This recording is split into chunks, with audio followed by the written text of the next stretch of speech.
Salut, bonjour Fred, j'espère que vous allez bien. On est comme d'habitude samedi matin, hein, j'enregistre à la fraîche cette fois-ci le magazine de la semaine en répondant à vos questions. Toujours sans personne, tout le monde dort encore. L'équipe n'est pas arrivée, de toute façon le samedi l'équipe est réduite et moi pour tout ça je passe tout seul. Je vous raconte ça parce que j'ai changé de PC, hein, donc j'ai été obligé de prendre un portable de sauvegarde parce que j'ai écrasé le mien cette semaine. Hier, j'ai roulé dessus en voiture.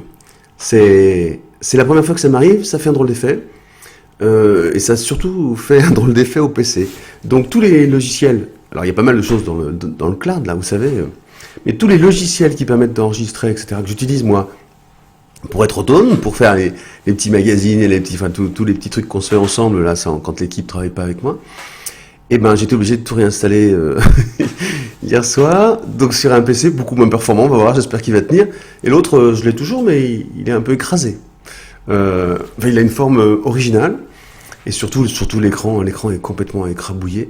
Et donc, comme en plus c'était un écran tactile, et donc il est écrabouillé, voilà. Et je pense que l'ordinateur a l'impression je suis toujours en train de taper dessus depuis qu'il est écrabouillé. Donc ça marche plus. Bref, ça marche plus. Allez, c'était une intro qui a rien à voir avec le magazine, mais c'était pour. J'espère que ça va pas être compressé ou image déformée ou je ne sais quoi encore. J'ai fait des tests, ça avait l'air d'aller. Ok. Voilà. Je vous parlerai de l'actualité tout à l'heure. Il n'y a pas beaucoup de questions cette semaine, donc on va pouvoir. Je dis ça toujours, mais on devrait pouvoir aller plus vite. Alors. Melvin, c'est l'utilité du la vidéo, c'est comment utiliser le feutre pro marqueur. C'est l'utilité du feutre pro marqueur, mélangeur, car perso, il suffit d'avoir tous les pro marqueurs et il devient inutile. Alors, non, Melvin, peut-être que toi, dans l'usage que tu fais des pro marqueurs pour ceux qui ne connaissent pas, s'il y en a encore, ce sont des feutres à alcool. Donc la particularité de ces feutres à alcool, c'est un petit sentiment que j'aimerais bien enlever. Voilà.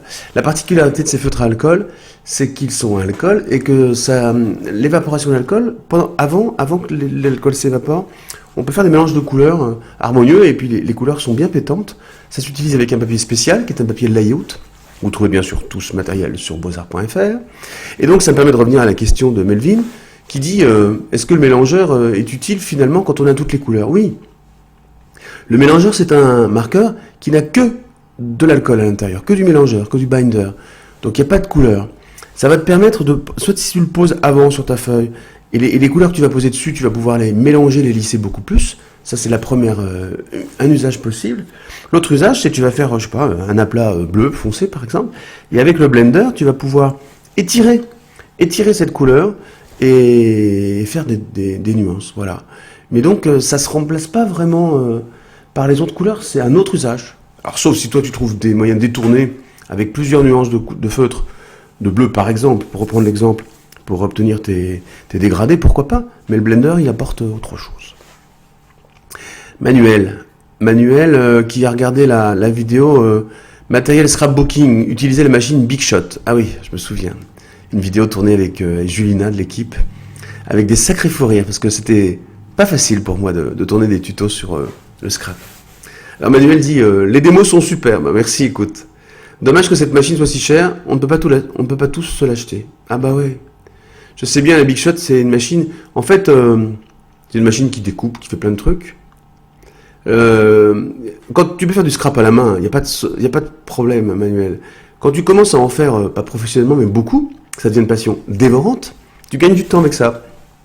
Et du professionnalisme, et puis des finitions nickel, impeccable. Mais c'est vrai, mais c'est comme par exemple pour le matériel d'encadrement. Tu peux très bien démarrer, commencer à faire l'encadrement ou du cartonnage sans matos. Avec une petite règle métal, un cutter, etc. Puis au fur et à mesure, tu vas dire, des fois je dérape, mon machin, c'est pas nickel et tout. Et tu t'équipes, tu prends une règle lourde avec un réglet, avec un guide. Voilà, faut y aller étape par étape, faut pas... Effectivement, ça sert à rien de se suréquiper au départ, si t'es pas sûr que ça va être ta passion. Ah ouais, comment je fais pour me déplacer là? Est-ce que j'ai plus de... Ok. Excusez-moi, j'ai oublié de me déplacer. Voilà, Didier, regardez le tuto, utiliser le cycle de l'eau en peinture aquarelle. D'accord. Et Didier dit, je suis un peintre paysagiste plutôt à l'huile ou à gouache. Je suis un peintre paysagiste, plutôt à l'huile ou gouache ou pastel, et malgré votre vidéo, je n'accroche pas. Car pour moi, le paysage à l'aquarelle, c'est pas ça. amicalement, Didier. Bah merci Didier, écoute, c'est top. Je sais pas quoi te répondre, Didier. Donc tu dis que toi t'es plutôt, on va dire classique, hein, peintre paysagiste, à l'huile ou à la gouache et au pastel.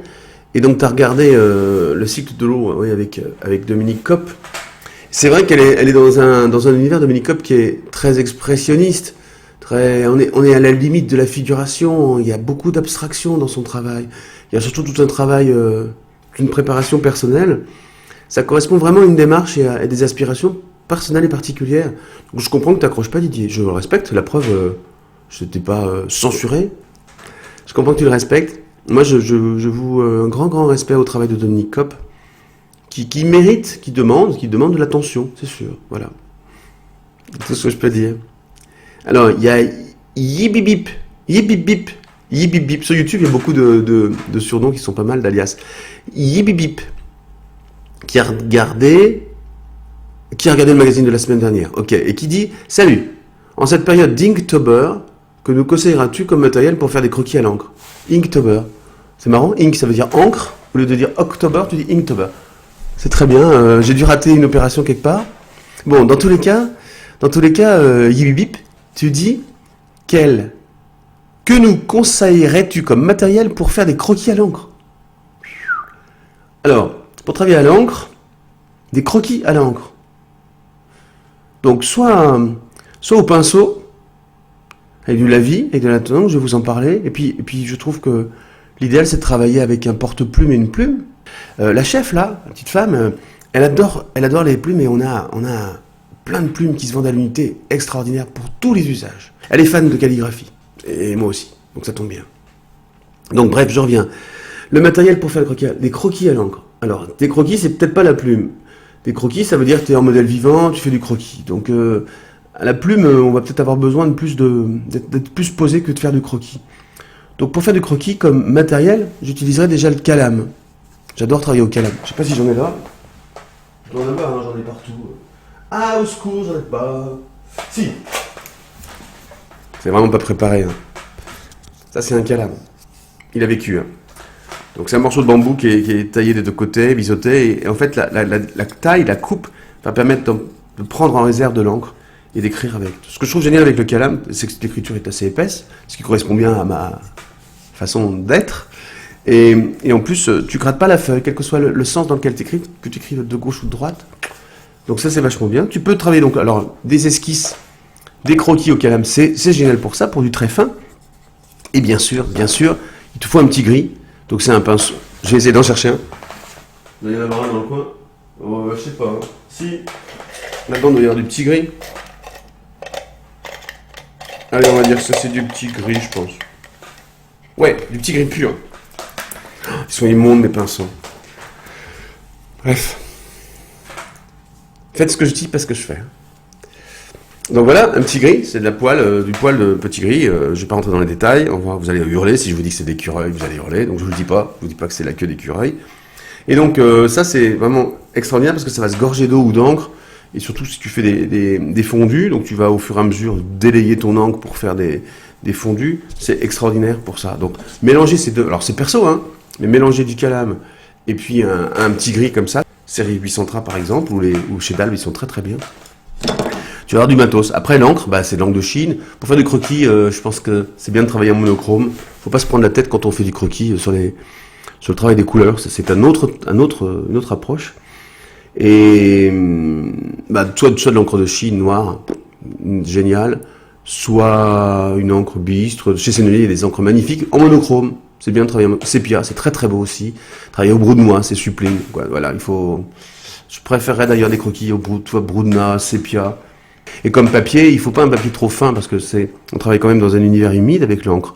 Même si on est moins humide qu'à l'aquarelle, on ne travaille pas sur le cycle de l'eau, on travaille sur sec. Mais au moins du 200 grammes, je pense. Et puis avec un grain pas trop prononcé pour que tu puisses travailler au calame. Le grain, c'est pas l'épaisseur, hein. Les grains, c'est la finition. Bon, j'espère que j'ai été clair. Si vous avez des questions là-dessus, n'hésitez pas. Je ne suis pas un hyper spécialiste, mais ça m'intéresse vraiment beaucoup. Et voilà, on a plein de trucs à vous montrer. Ok, Yibip. Alors Yibip, ma souris descend là. Ensuite, Véronique. Véronique a regardé le magazine de la semaine dernière. Et donc elle dit: Salut Fred. Toujours le rayon de soleil de ma semaine. Waouh. Petit moment d'attention, non, super. Merci beaucoup, Véronique. Si vraiment c'était si important, il faudrait que je fasse plus attention à la scénographie, au wording et tout ça, mais je le fais pas. Bon, mais c'est cool. Merci pour ça. Une question. On parle toujours de protection, mais rarement du nettoyage de l'œuvre protégée. Sur un vernis ou une résine, que conseilles-tu pour nettoyer une œuvre qui serait poussiéreuse, voire même un peu collante, dans la maison d'un fumeur? Par exemple, eau savonneuse ou autre? Merci d'avance, Fred. Alors, faut pas fumer dans la maison, faut fumer dehors. Bon, ça n'a rien à voir. Joker, non, c'était une connerie. J'ai commencé par une bêtise.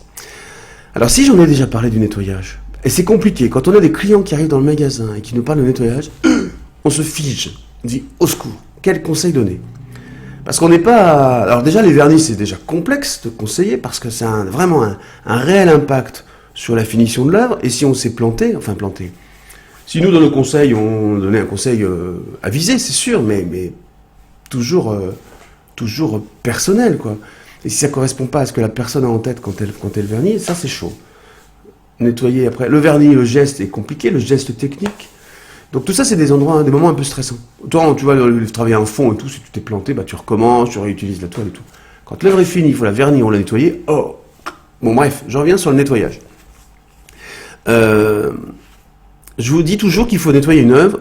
Pardon, je repars sur le vernis parce que c'est quand même vachement lié.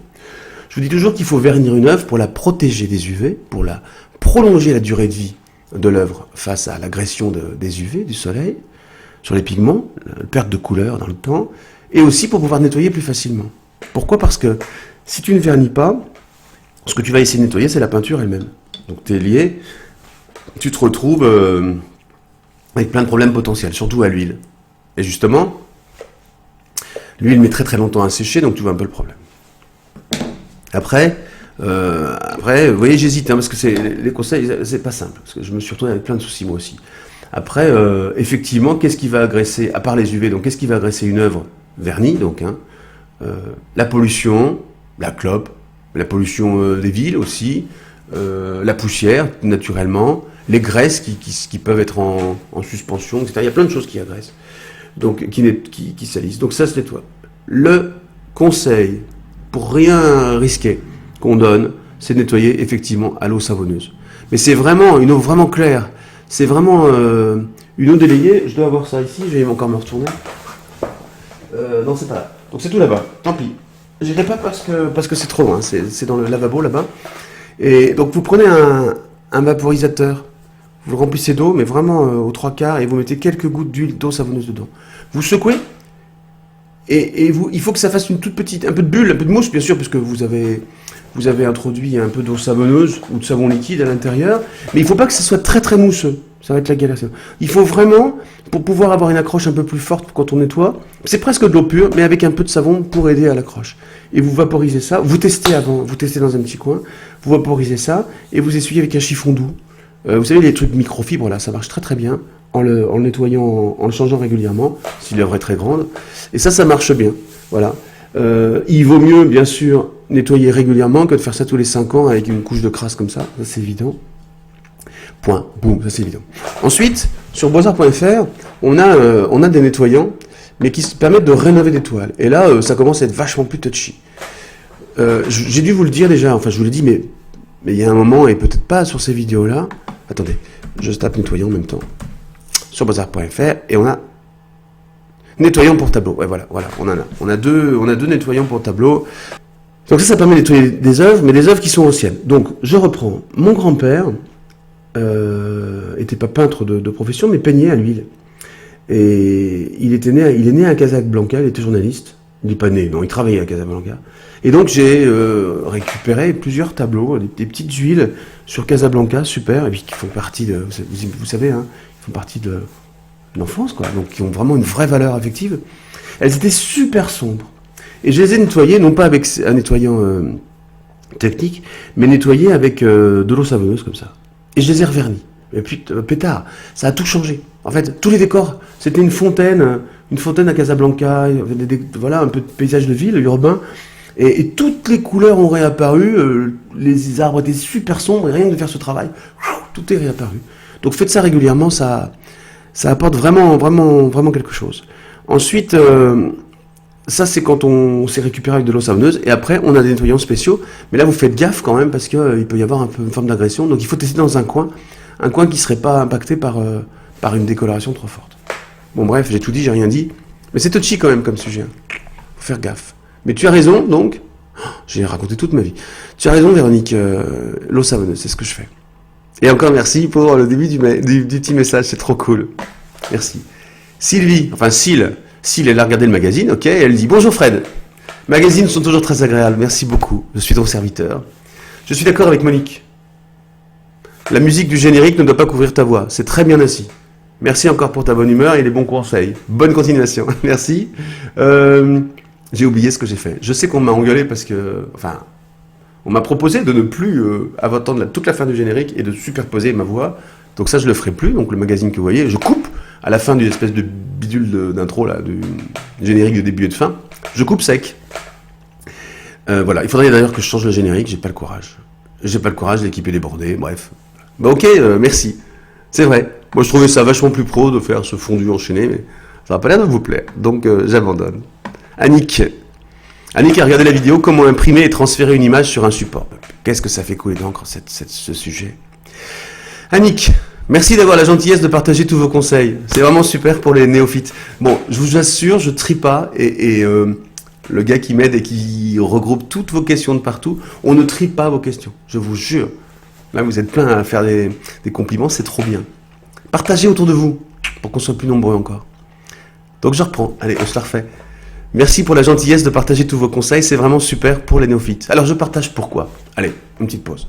Vraiment, entre nous. Je partage parce que j'aime ça, ça me plaît beaucoup. Alors pas aider devant une vidéo, ça, j'ai côté cabotin, avec l'habitude, c'est facile quoi. J'aime partager, vraiment, je le jure. Et je partage aussi pour vous aider à choisir votre matériel, d'accord? Parce qu'on est des commerçants. Notre premier métier, moi c'est pas vidéaste, hein. C'est pas acteur, metteur en scène, youtubeur, je sais pas, on vit pas de ça. Notre métier, le truc avec lequel on continue de bosser et de pouvoir être là avec vous, c'est la vente de matériel pour artistes. Dans le magasin, près de Lille, à Capinghem. Donc c'est pour ça que j'insiste de plus en plus, beaucoup plus qu'avant, et parce que j'ai peut-être moins honte qu'avant, enfin voilà, c'est très clair quoi. On est des commerçants, on vend du matériel, avec des super prix, on fait gaffe, on se bat, comme les grands. On est petits, mais vraiment on est à fond quoi. Et on se maintient, et ça va, on réussit, dans la période qui est pas simple, hein, on réussit à tenir, parce qu'on bosse beaucoup, je pense, et puis parce qu'on a, voilà, les gens pensent qu'on voit nos tripes, quoi, avec quoi on est fait. Et donc je partage, parce que j'aime ça, mais aussi parce que c'est important que vous continuiez à penser à nous pour acheter votre matos sur beaux-arts.fr et dans le magasin. Voilà. Mais dans tous les cas, j'aurais plein d'autres manières de faire du marketing. Ça, c'est celle qui me correspond vachement. Et j'adore nos interactions, j'adore vous faire plaisir, j'adore que ça vous plaise, j'adore partager, j'adore vous éviter de faire des conneries. Tout ça, c'est cool, quoi. C'est vraiment bien. On reprend. Annick, je vais pas lire la troisième fois son introduction, mais ensuite, elle dit, juste une question. Est-ce que le côté papier vergé, ligné, est visible sur le support? Il me semble que oui, en regardant la vidéo. Je comprends pas. Comment imprimer ou transférer une image sur un support? Ah oui! Alors, en lisant la question tout à l'heure, je me suis dit, tiens, elle a pris du papier, donc c'est qui? C'est Annick. Annick, tu as acheté du papier vergé. Vergé, c'est du papier ligné, hein, pour travailler au dessin, à la sanguine, au fusain, etc. Mais c'est pas ça. Tu utilises du Wenzu, enfin, tu me vois utiliser du Wenzu, qui est effectivement tramé, et que j'adore justement cette trame. Et tu me demandes si il faut utiliser En fait, j'ai pas compris. Est-ce que le côté papier vergé est visible sur le support? Non, en fait, quand tu travailles avec du Wenzu, j'espère que je réponds bien. J'espère que c'était bien ta question. J'ai pas eu le courage d'aller regarder la vidéo. Quand on utilise le Wenzu sur du Bindex frais, il va s'imbiber complètement et toutes les lignes, etc. disparaissent quasiment. Si c'est ta question, c'est ça. Voilà. Et donc, que tu utilises un côté ou l'autre, là j'ai déjà eu plein de questions là-dessus, de quel côté on met. Je sais pas, il y a un côté qui est plus velouté, plus pelucheux que l'autre, et qui va plus absorber l'encre dans votre imprimante. Mais à part ça, je ne sais pas. Donc moi, je m'en fous. En fait, j'utilise les deux côtés.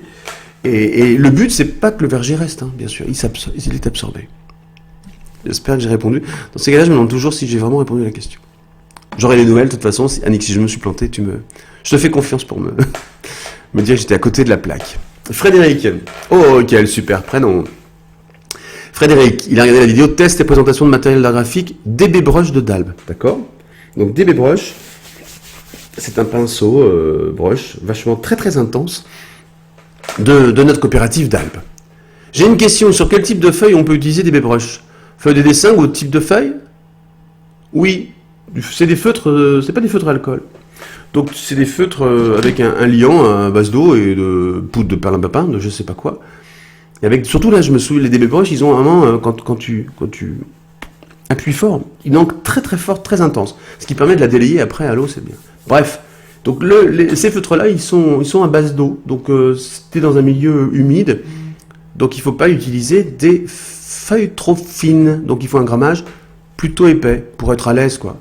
Donc prends pas du 90 grammes ni de l'esquisse à 80 grammes ou du papier trop fin. 90 grammes, vous savez, c'est la feuille d'imprimante classique.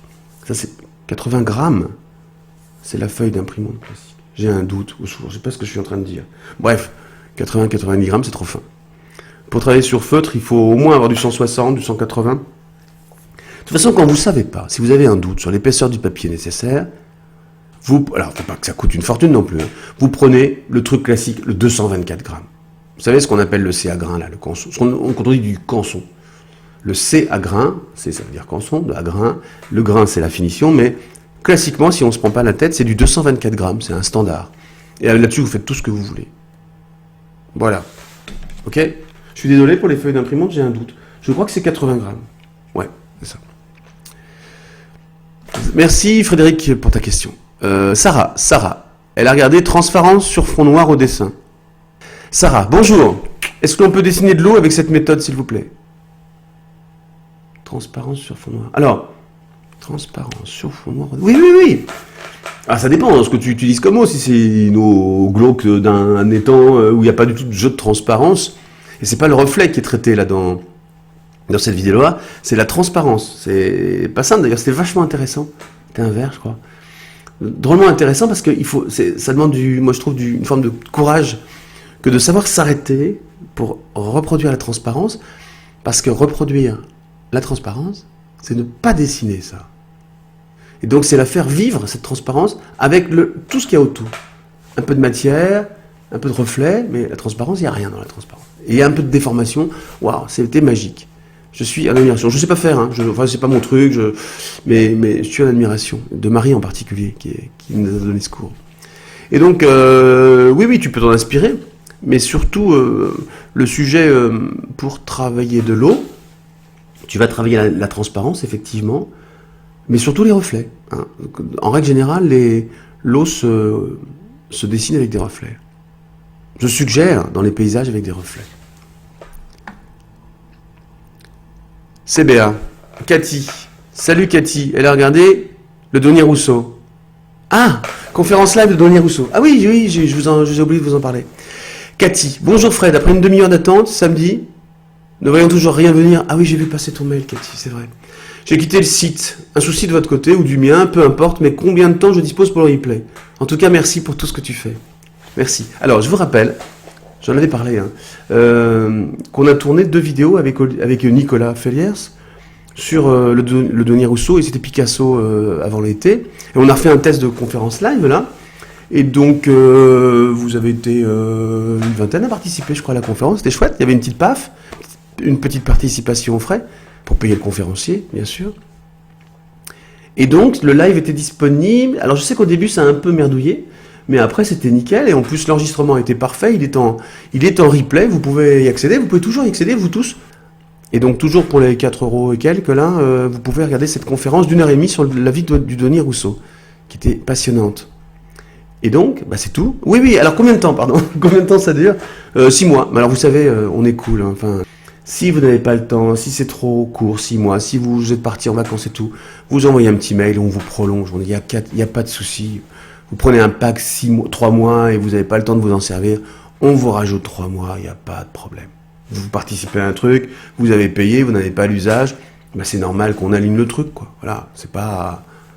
Ouais, c'est normal. Donc il n'y a pas de souci, soyez pas stressés avec ça. Et toi surtout, Cathy, n'hésite pas. Un petit coup de mail, c'est pas en automatique, quoi. Tu envoies un petit mail, et puis Delphine dans l'équipe, ou moi, ou quelqu'un d'autre dans l'équipe, s'en occupe pour t'allonger la durée de la location. Il n'y a pas de souci. J'ai pas le droit de faire. C'est pas bien, c'est un tic. Dernière question de Monique. Coucou Fred. Attends, elle a regardé quoi? Ah, j'ai un mail comme ça. Coucou Fred, et vu qu'il existe un vernis aérosol pour pastel et encre, as-tu déjà eu l'occasion de tester ce produit sur Travail Pastel? Faut-il d'abord utiliser un fixatif avant d'utiliser le vernis? Oui. Merci Fred et à toute l'équipe pour les vidéos. Salut Monique. Alors, coucou Fred, ça, ok. Coucou Monique.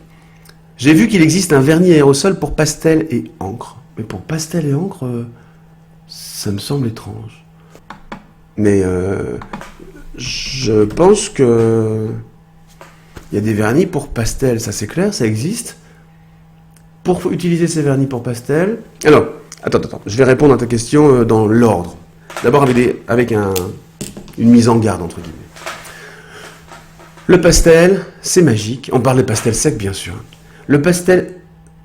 Oui, j'espère, parce que le pastel gras, il y a un vernis, mais c'est que chez Sennelier. Il y a le pastel gras, pastel à l'huile.